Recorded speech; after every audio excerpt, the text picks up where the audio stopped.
பச்சை புடவைக்காரியாய் உன் தாய் மீனாட்சி நான் இன்று வந்திருக்கிறேன். இன்னும் ஓரிரு தினங்களில் உனக்கு ஒரு மகிழ்ச்சியான செய்தியை உன் அன்னையான நான் உனக்கு தரப்போகிறேன்.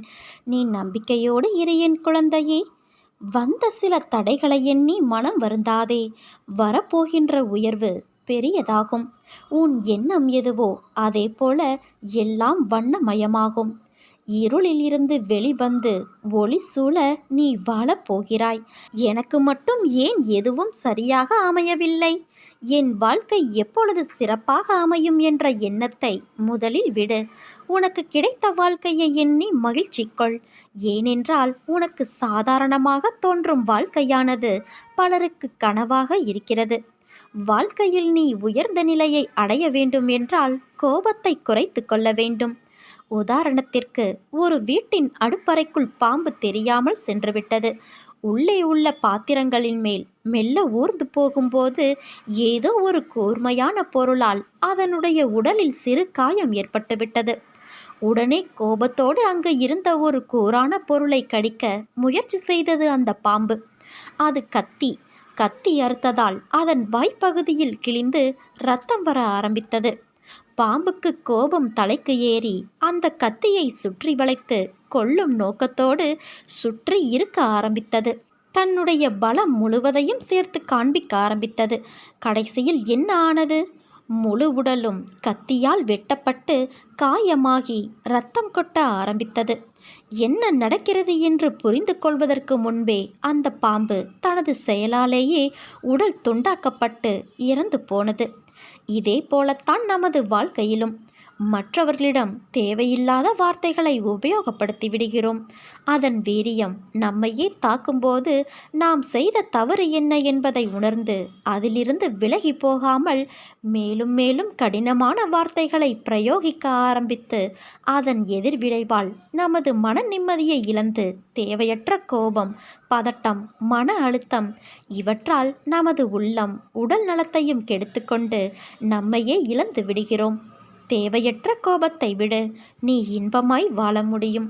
உனக்கு எல்லா சூழ்நிலைகளிலும் உன் அன்னையான நான் துணை இருப்பேன். என் வார்த்தைகள் மீது நம்பிக்கை வைத்து செயல்படு. வாழ்க்கையில் நீ உயர்ந்த நிலையை அடைவாய். இருளை கண்டு மிரளாதே குழந்தையே. வாழ்க்கை என்றால் இன்பமும் துன்பமும் இணைந்ததுதான். இன்பத்தை மட்டுமே அனுபவித்தவனும் இல்லை, துன்பத்தை மட்டுமே அனுபவித்தவனும் இல்லை. கடினமான காலங்களிலும் நீ எதிர்கொள்ளும் அனைத்து பிரச்சனைகளும் உனக்கான வாழ்க்கை பாடத்தை கற்றுக் கொடுக்கவே வருகிறது என்பதை நீ உணர்ந்தாலே போதும். உன் மனம் சீராகும்.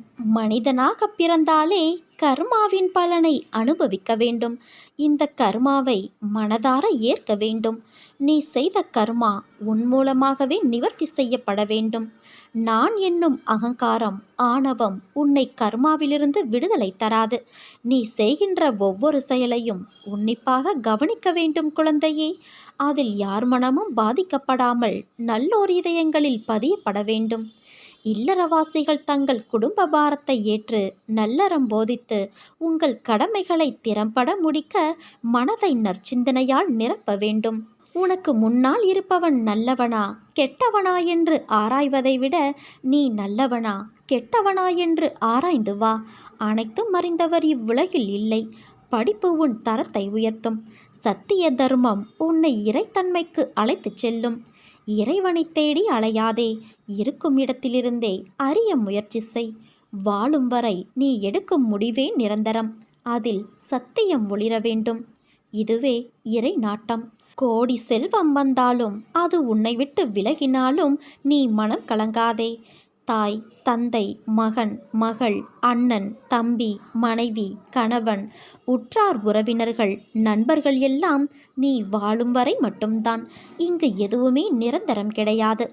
இயற்கை உனக்கு கொடுத்ததை ஒரு நாள் பறித்து கொள்ளும். இயற்கை தாய்க்கு மரியாதை செலுத்து. உன் கடமை உணர்வை என்றும் மனப்பூர்வமாக உண்மையோடு அறிந்து செயல்படுத்தி வா.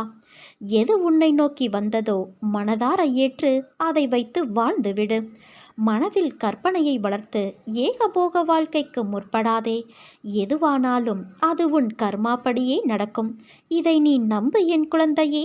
நீ நல்லவன் என்பதை உன் மனம் ஊர்ஜிதம் செய்யும் வரை போராடு. சத்தியம் கொண்டு வென்றுவிடு. உனக்கு துணையாக உன் அன்னையான நான் இருக்கிறேன் என் குழந்தையே. நீ நம்பிக்கையோடு இரு. நிச்சயம் உயர்ந்த நிலைக்கு நீ போகத்தான் போகிறாய். உன் கடமைகளை நீ செய். உன் கரங்களால் வேலை செய். வாயினால் பேசு, கண்களால் பார். அவ்விதமாக உன் தேவைகளை பூர்த்தி செய்து கொள்.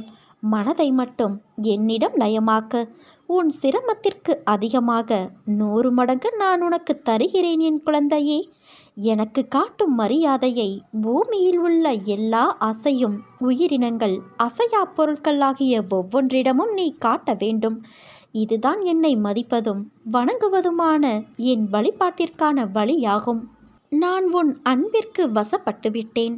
இனி உன்னை விட்டு நான் எங்கும் போக மாட்டேன். இனி உன் எதிர்காலத்தை பற்றி உனக்கு கவலையே வேண்டாம் குழந்தையே. முக்காலமும் உனக்கு நான் துணையாக இருப்பேன். உன் கஷ்டங்கள் எல்லாம் உன்னை தாழ்த்துவதற்கு என்று நீ நினைத்து கொள்கிறாய். ஆனால் உண்மையிலேயே அது உன்னை தாழ்த்துவதற்கல்ல, அடுத்த கட்டத்திற்கு உன்னை மேம்படுத்துவதற்கு. உனக்கான விஷயம் தாமதமாக நடக்கிறது என்றால் அது உனக்கான நிறைவான விஷயமாய் மாறப்போகிறது என்று அர்த்தம். உன்னை நான் சோதிப்பேனே தவிர ஒருபோதும் கைவிட மாட்டேன். இன்று இதை நீ நன்றாக உணர்ந்து இருப்பாய். உன்னை சுற்றி உன் மனதை தூற்றி பேசுபவர்களை பற்றி நீ நினைக்காதே. அவர்களோடு வாதம் செய்யாதே. அமைதியாக கடந்து செல் அந்த தருணத்தை. வாக்குவாதம் செய்து உன் நிலையை புரிய வைப்பதை விட அமைதியாக சென்று உன் செயலால் அவர்களுக்கு அதை உணர்த்தப்பார். என்றைக்கும் சொல்லும் சொல்லில் கவனம் தேவை. அதை உன்னுடைய ஒவ்வொரு செயலிலும் யோசித்து செயல்படு. உனக்கான அழகிய வாழ்க்கை காத்து கொண்டு இருக்கிறது. அந்த வாழ்க்கை எல்லா ரணங்களுக்கும் மருந்தாய் அமையப் போகிறது. இன்னும் மாற்றங்கள் பல இருக்கிறது என் குழந்தையே. அந்த அழகிய நாட்களை எதிர்நோக்கி நீ காத்து கொண்டு இரு. உன் வாழ்க்கையில் நீ சிந்திய அத்தனை கண்ணீருக்கும் நான் கொடுக்கும் சீதனம் அது. உனக்கான எல்லாம் நிறைந்த எதிர்காலம் காத்து கொண்டு இருக்கிறது. நீ உயர்ந்து வளரப்போகிறாய். சிரித்த முகத்தோடு காத்து கொண்டு இரு. உன்னையும் உன் வாழ்க்கையையும் நான் நிறைவுடையதாய் ஆக்குவேன். எதிலும் பொறுமை, எங்கும் பொறுமை. உன்னிடத்தில் அனைத்து நல்ல பண்புகளையும் நான் கொடுப்பேன். உன்னுடைய கர்ம பலனை நான் கழித்து வருவதால் உனக்கு எல்லாமே தாமதமாகிறது. நம்பிக்கையை நீ கைவிட்டு விடாதே. உன் அன்னையான என்னை நம்பு. யார் கைவிட்ட போதிலும் உன் அன்னையான நான் ஒருபோதும் உன்னை கைவிட மாட்டேன்.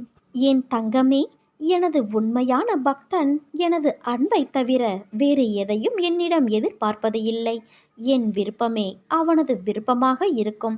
அவனது வாழ்க்கையில் நடக்கின்ற எல்லா நிகழ்வுகளும் என் விருப்பப்படியே நடக்கிறது. அதை அவன் திடமாக நம்புவான். அப்படிப்பட்ட என் பக்தனை காக்க 7 கடல்களையும் நான் தாண்டி செல்வேன். இன்றைய நிலை கண்டு கவலை கொள்ளாதே. உன்னோடு உன் அன்னையான நான் இருக்கிறேன். உன் கரம் இறுக பற்றியுள்ளேன். என்னிடம் பேசும் பழக்கத்தை நீ ஏற்படுத்திக்கொள். என்னிடம் நீ பேசும் பொழுது உன் மனவலிகளிலிருந்து நிவாரணம் பெறுவதை நீயே உணர்வாய். என்றும் எந்த நிலையிலும் உன்னை பிரியாத நிழலாய் உன் அன்னையான நான் இருப்பேன் என் குழந்தையே.